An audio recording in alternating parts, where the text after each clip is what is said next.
Hey everybody, Dave here, Hidden Freedom Investing, and welcome back to another video. In this video, I want to talk about the 4% withdrawal rate slash the Trinity Study. You may have heard of the Trinity Study, you may have heard of the 4% withdrawal rate. But how, realistic is that? Is it realistic? Can you rely on it? I think it's a good place to start for people, kind of gives them an idea of how much money they need based on the income that they desire and all that. So I think it's a great place to start, even if it's outdated today. We're gonna kind of go a little bit of the history on it and kind of even look at my particular scenario and all that. I'm not going to be using the 4% withdrawal rate. I'm shooting more for a 3.5% withdrawal rate, but I'm gonna kind of touch on that stuff too. So let's not waste any time and let's get started.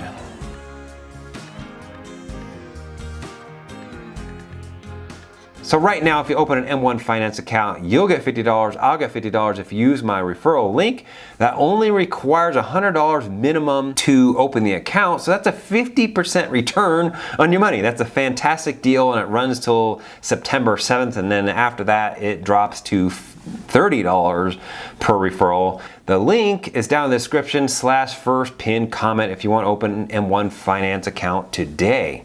So the 4% withdrawal rate was done by a study from Trinity University. That's where the Trinity name comes from, by 3 professors in 1998.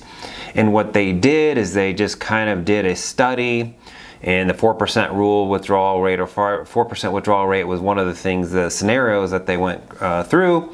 And they tested it, back tested it from 1925 to, I believe it was through 1998.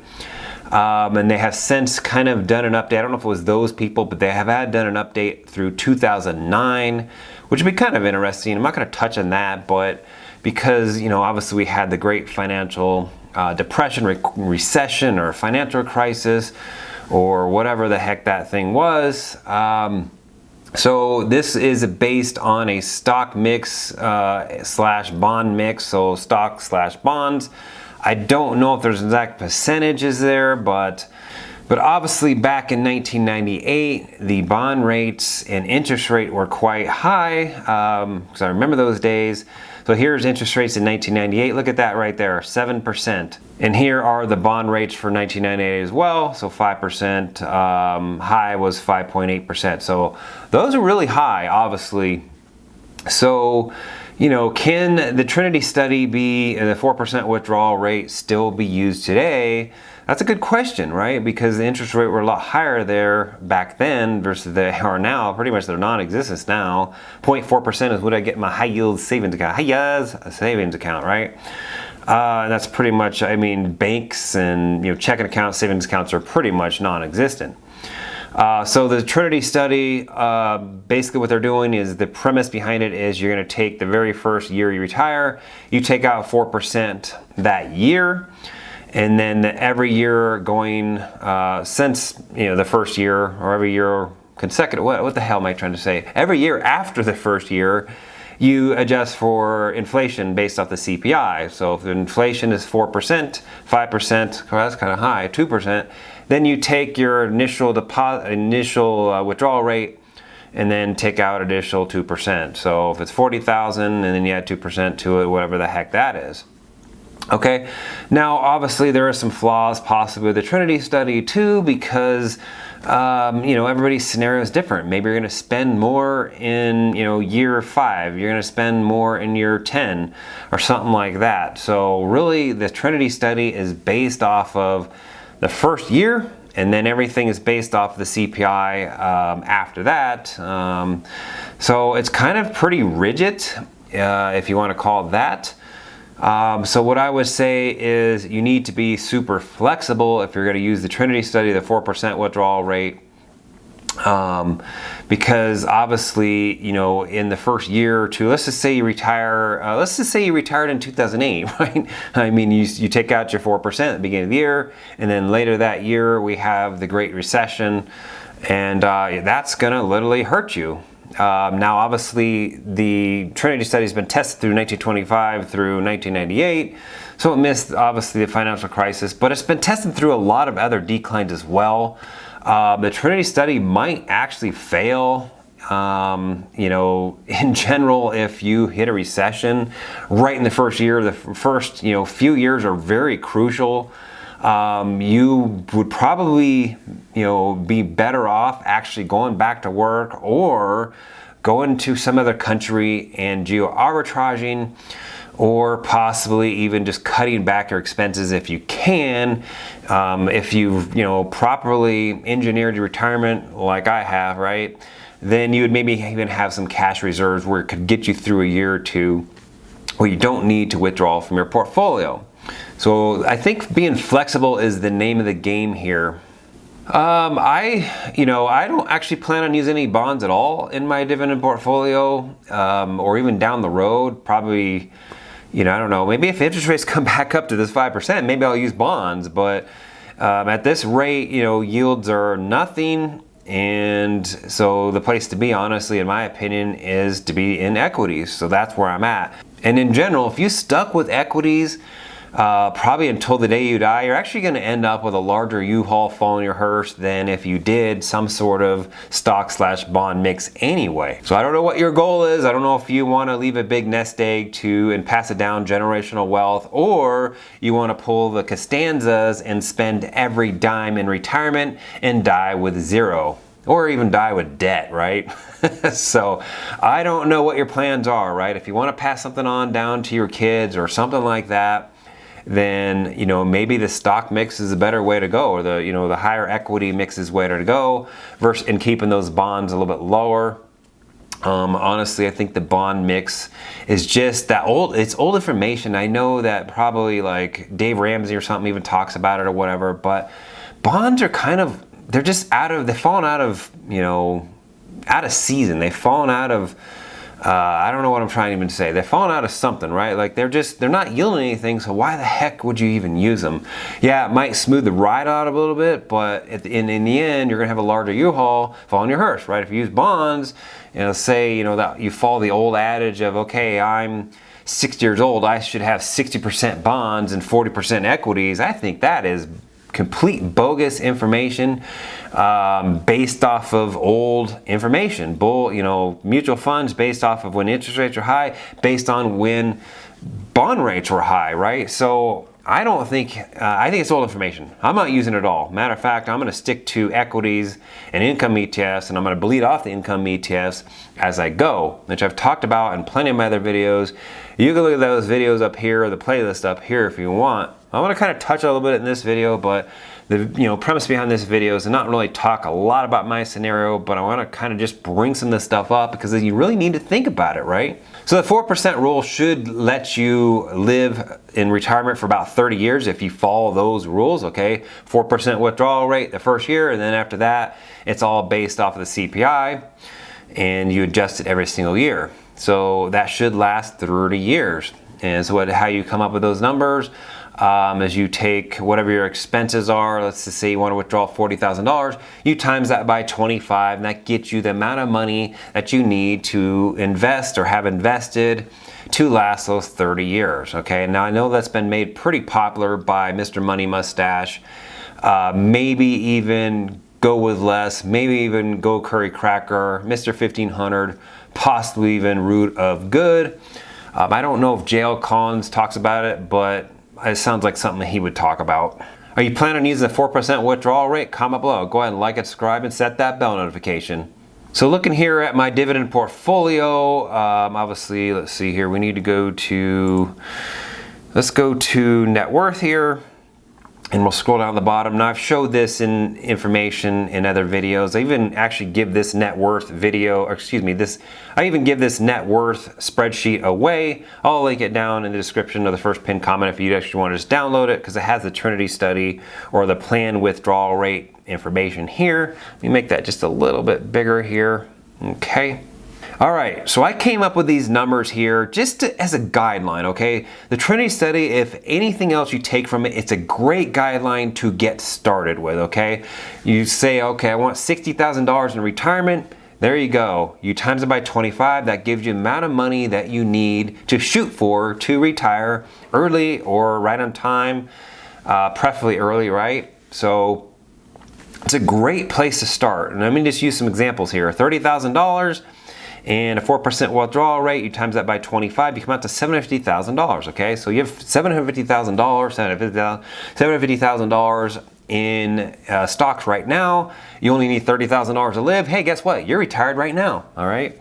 Let's say you want $55,000 in retirement, okay? You times it by 25, you come out to $1.375 million need to have invested to use the Trinity Study, the 4% withdrawal rate. Now, obviously, I took it one step further here and threw the 3.5% withdrawal rate and the 3% withdrawal rate in there as well. So the 3.5% withdrawal rate here would last roughly about 29 years. And then, so $30,000, obviously, you times by 29. Literally would be about $870,000 invested. Let's just use the same scenario here, $55,000. You'd have to have $1.595 million invested in equities, or at least you have to have invested. That's the key. You have to have invested, okay? And I don't know if you want to use bonds or not. That's up to you. If you try to use bonds right now, it's probably not going to work out very well for you. And then if you want to get super ultra conservative / safe, you can go to the 3% withdrawal rate here, which is 33 years. And so $30,000, the same $30,000, you would need $990,000 invested.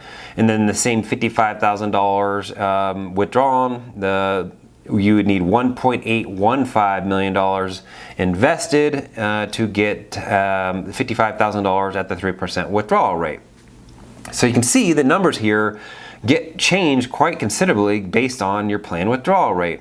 Now, I am planning to use the 3.5% withdrawal rate just to be super safe. And honestly, the thing that's being kicked off by the yield that's being kicked off by income ETFs and my dividend portfolio and all that stuff, it's way beyond the 3.5% anyway. So I literally plan on actually just reinvesting that capital back into dividend stocks, income ETFs, or whatever. Let's see, right now I'm at $1.84 million. So I'm way past my goal. I could literally probably come down to the 3% withdrawal rate. And I've talked about that, if we go here and all that, if you look at this here, and that actually looks correct. So 7.92% average yield, 1.976, which is what I project to have next year when I fire and early retire in 2022. Monthly income about $13,000 and total income $156,000. Obviously, if I took the options out of there, that would make a considerable difference there. Brings the yield down to 7%, brings the total income down to $114,000, monthly income $9,500. So there's gonna be a lot more capital being generated by my dividend portfolio that the Trinity Study or the planned withdrawal rate really is not even going to come into play. I just wanted to over-engineer my retirement as much as I could. And I think for anybody that's going to early retire, yes, you could use the 4% withdrawal rate.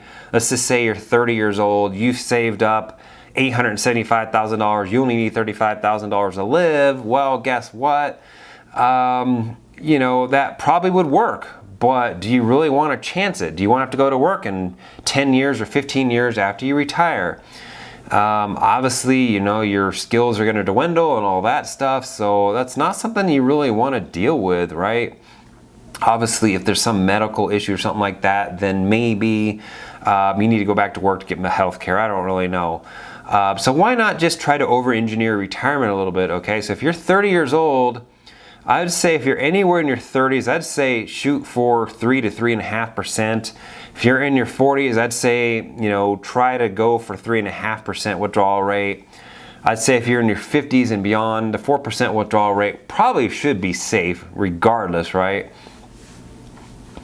But everybody knows their situation. Everybody knows pretty much how long they're going to live just based on, history of their particular genes and all that stuff. They should have an idea, right? Life expectancy is expected to actually go up next year. I'll probably live to be 80, 85 is just my guess. I could be live a little longer just based on my history of, my grandparents and all that stuff. And, I think I'm in better shape than they are, eat more healthier than they do or did. So, obviously, how much money you need, but I think at the end of the day, the key here is that you need to remain flexible. That is the key, especially when you first retire, all right? So when you first retire, the first few years there, that's crucial. If we have a recession or something like that, then that's going to be crucial. You're going to have to go geo arbitrage in some other country. You're going to have to reduce expenses. You're going to have to live off of maybe you're going to have to live off of some cash that you have in a high yield savings account, which pays nothing right now, but you're going to need to do what it takes to get you past that hump, right? Ideally, the thing to do is let's say you're planning to retire in the next 5 years. Well, guess what? Let's just say we have a recession 3 years in, then you're pretty much good, right? So you've gotten on the other side of the hump of a recession. You shouldn't have one for another 7 to 10 years, hopefully, right? Just like we had a recession here in 2020, and I was kind of planning on retiring possibly in 2020. And then I pushed it to 2022 because we're in the midst of the pandemic. And we're also, I just wanted to get on the other side of this hump. And that's the smart thing to do, in my opinion. So how do you actually test this? Okay, so C-Fire Sim is something I came across about 6 years ago or so. I'm not going to run through any scenarios today, but this is a good way to back test based off of your portfolio value, initial year spending based on CPI historical. You can show your equities, bonds, fees mix there. You can show your retirement year, date that it ends. You can show if you have gold, cash, or anything like that, growth. And this will run through a back test of a bunch of different scenarios and show the success rate of your mix of your portfolio based on how much equities, bonds, fees, when you're starting an initial withdrawal rate and all that stuff. The idea here is to hope that you're 95 to maybe even 100% percentile of being successful, that you're not going to run out of money. You can even, with this particular tool here, which is free by the way, you can actually even throw Social Security in the mixes, which is kind of cool. So here's the Social Security mix there. And you can go to Social Security Administration .gov or something like gov, right? I don't know what it is.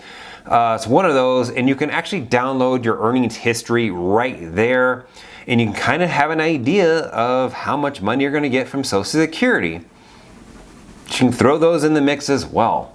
So I hope this helps you out. I don't think that the Trinity Study is something that's hard and fast rule. It's pretty rigid, but it is a great place to start for a lot of people. It just gives them an idea of how much money they're going to need. And obviously, take into all those other factors that I brought up in this video as well, because everybody's situation is different. Everybody's time horizon is different. Everybody's spending habits are different. Maybe some people don't want to live on top ramen their whole life. I've heard that argument as well, like, oh yeah, you got to spend 10 years of your life to chase fire and be frugal for 10 years just to retire frugal the rest of your life. And I get it, that's a lifestyle, right? To me, in my opinion, just depends. Like, you don't have to lean fire. You could fat fire if you want. You could coast fire if you want, okay? So anyways, I hope you got something out of this video. Let me know what your planned withdrawal rate is and what your planned target number is for retirement, including maybe your age if you want to share that as well. I'd love to hear it down in the comments. So until next time, please go ahead and like and subscribe. We'll see you in the next video. Thanks for watching.